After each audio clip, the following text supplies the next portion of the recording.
El Tribunal Penal Internacional para la Yugoslavia y el Tribunal Penal Internacional para Ruanda fueron instituidos el 11 de febrero de 1993 y el 8 de noviembre de 1994. Hasta la fecha, son los únicos tribunales ad hoc nombrados por el Consejo de Seguridad de la ONU. Fueron creados durante estos conflictos para enjuiciar a las personas responsables de graves violaciones al VIH. En su momento, la comunidad internacional llegó a pensar que estos tribunales contribuirían a frenar las violencias y a restablecer la paz. Su implementación se constituyó en antecedentes de la Corte Penal Internacional e inspiró otras decisiones jurídicas. Para poder entender qué eran estos tribunales, nos haremos una serie de preguntas que nos ayudarán a entender los antecedentes, el funcionamiento y los resultados que dieron estos tribunales a la luz del derecho internacional. Para poder entender el conflicto en la antigua Yugoslavia es necesario que establezcamos unos ítems, los cuales serán antecedentes históricos, las tensiones étnicas y territoriales y por último el desarrollo del conflicto. ¿Quién fue Josip Broz Tito?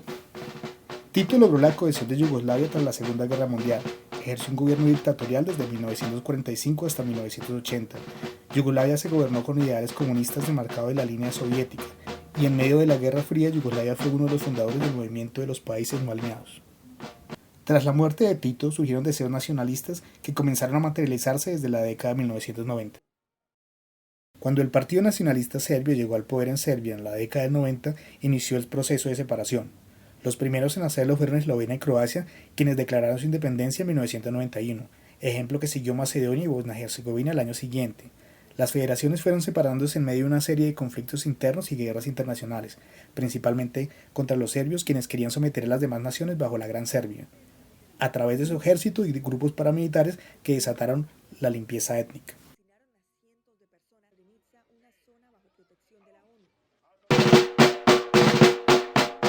La ONU, ante la intensidad de los conflictos, creó varias zonas seguras para la protección de las minorías étnicas y religiosas. Estas áreas estaban protegidas por los cascos azules. Además de estas, ordenó varios ataques por parte de la OTAN contra Serbia.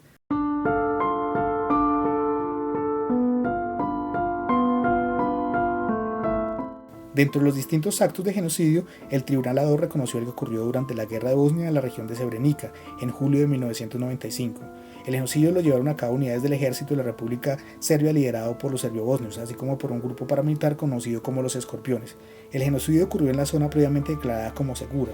Los cascos azules holandeses, quienes la defendían, no pudieron auxiliar a los refugiados, en su mayoría mujeres y niños.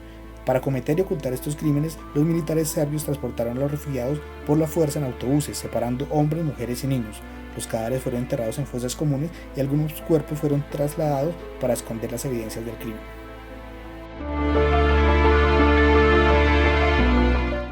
Luego de esto, el ejército serbio que sitiaba la ciudad de Sarajevo llevó a cabo las masacres de Marcal, en la cual murieron 111 personas y otras 219 resultando heridas. Esto llevó a que la OTAN iniciara la operación Deliberate Force, por medio de la cual se iniciarían una serie de bombardeos aéreos contra la infraestructura militar del ejército serbio-bosnio. Los acuerdos de paz se llevaron a cabo en París. Estos fueron firmados por Croacia, Yugoslavia, Bosnia y Herzegovina, dando fin a la Guerra de Bosnia en 1995. Para entender el conflicto en Ruanda es necesario hacer un análisis de los pueblos que habitan el territorio de Ruanda. Ruanda está habitada por tres etnias, los cuales son los Twa, que representan el 1% de la población, los Hutus, que representan el 85%, y los Tutsis, que representan el 14%.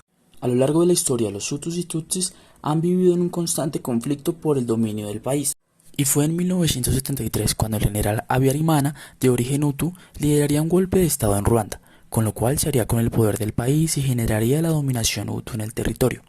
A raíz de esta dominación, en el año 1987 se crea el Frente Patriótico Ruandés, cuyo objetivo era el derrocamiento del gobierno Hutu, aunque años después todo esto desencadenaría en el mayor genocidio que ha existido en Ruanda.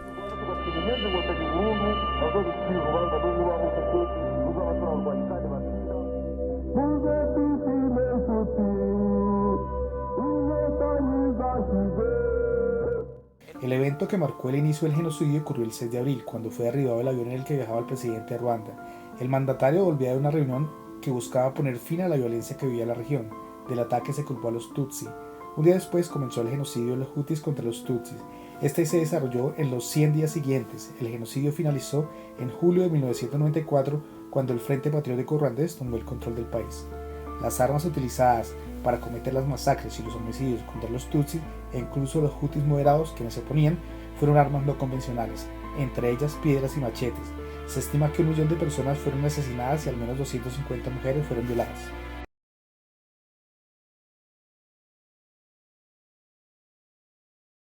Antes de la conformación de los tribunales, el Consejo de Seguridad emitió varias disposiciones, tanto en la Yugoslavia como en Ruanda, que no lograron detener los hechos violentos. Para el caso de Ruanda, desde el año 1993, el Consejo de Seguridad estableció una misión de asistencia, pero esta fue víctima de varios ataques. Esto generó que el Consejo cambiara el mandato de la misión. De esta manera funcionó como intermediario entre las partes, cuyo objetivo consiste en promover acuerdos de cese al fuego. Adicionalmente, al amparo del capítulo 7 de la Carta de la ONU, el Consejo creó un comité de expertos imparcial para examinar la situación y además prohibió la venta de armas a Ruanda. Esta comisión envió al Consejo de Seguridad un informe en el que dio a conocer actos genocidas y otras violaciones sistemáticas y generalizadas. Con este precedente, el Consejo de Seguridad creó el tribunal. En el caso de Ruanda, esta situación tuvo importantes implicaciones internacionales en países limítrofes por la recepción de grandes oleadas de refugiados.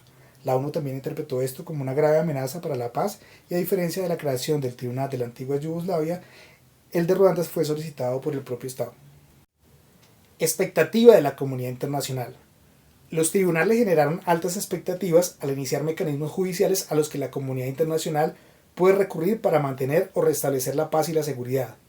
Fue un mensaje simbólico del compromiso de la comunidad internacional para hacer respetar el VIH y mostrar que los peores crímenes contra la humanidad no quedarían impunes. Superó la sensación de lentitud y las decisiones de carácter internacional. Invocar el capítulo 7 de la Carta de la ONU permitió que su implementación ocurriera casi de manera inmediata.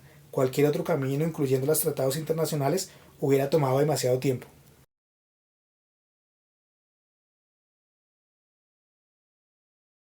Los tribunales ad hoc de la antigua Yugoslavia y de Ruanda contaban con reglas similares, y además es importante determinar que los tribunales solamente serían válidos si sus objetivos eran enjuiciar a las personas responsables por violaciones graves del derecho internacional humanitario, y que por medio de estas se llegara a mantener la paz. Es por ello que el Consejo de Seguridad estableció 5 puntos que nos permitieran entender estos tribunales, los cuales son: A. Es un órgano judicial internacional, es decir, fue creado por las Naciones Unidas por medio de los procedimientos de derecho internacional público. B.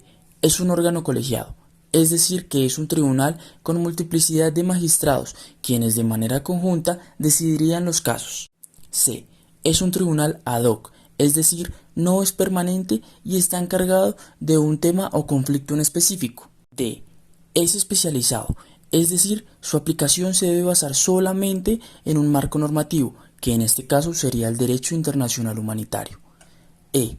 Buscaba juzgar personas físicas, es decir, que buscaba a los responsables de manera individual, no solamente limitándose a quien hizo el acto, sino también a quienes lo planearon, instigaron u ordenaron, incluso a los superiores que sabían que se estaba cometiendo una violación a derechos y no hicieron nada para evitarlos y castigar a su vez a los autores del hecho. Además de lo anterior, y pensando en evitar problemas en el funcionamiento de los tribunales ya establecidos, el Consejo de Seguridad determinó que estos solamente tendrían competencia en los siguientes casos. Para el caso de la antigua Yugoslavia, solamente se determinarían hechos cometidos en el territorio yugoslavo, contando el terreno aéreo y la plataforma marítima. Además de que estos hechos hayan ocurrido desde el 1 de enero de 1991 y que solamente se traten de graves violaciones al derecho internacional humanitario. Por otro lado, en el caso de Ruanda, será competente el tribunal para conocer de los delitos en el territorio y estados vecinos de Ruanda y que hayan sido hechos cometidos desde el 1 de enero de 1994 hasta el 31 de diciembre de 1994 y que hayan violado gravemente el derecho internacional humanitario. Para ser más específicos, como graves delitos, nos referimos a aquellos que violen las leyes y costumbres de la guerra, contenidos en la Cuarta Convención de La Haya de 1907, su reglamento conexo, los convenios de Ginebra y adicionalmente el delito de genocidio.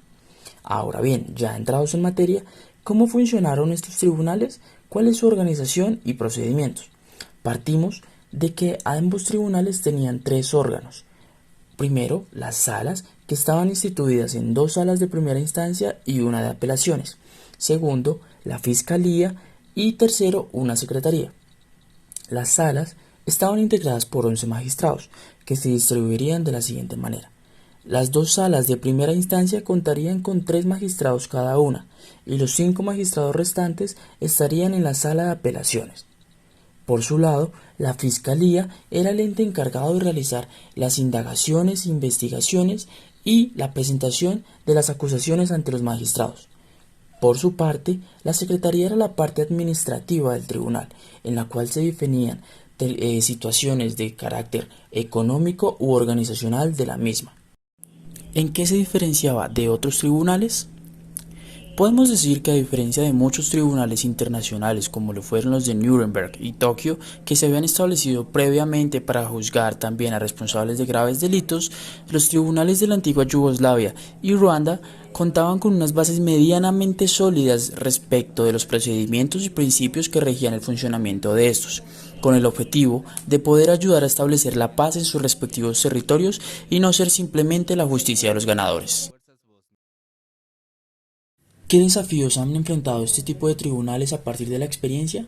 Para responder esta pregunta es importante entender que este tipo de tribunales internacionales no nacen de la actitud altruista de distintos estados que buscan ayudar a un territorio en conflicto, sino que en muchos casos se hace por conveniencias políticas y económicas, y estas no fueron la excepción, ya que hay que tener en cuenta que la creación de este tipo de tribunales se debe hacer con el voto unánime de todos los miembros del Consejo de Seguridad.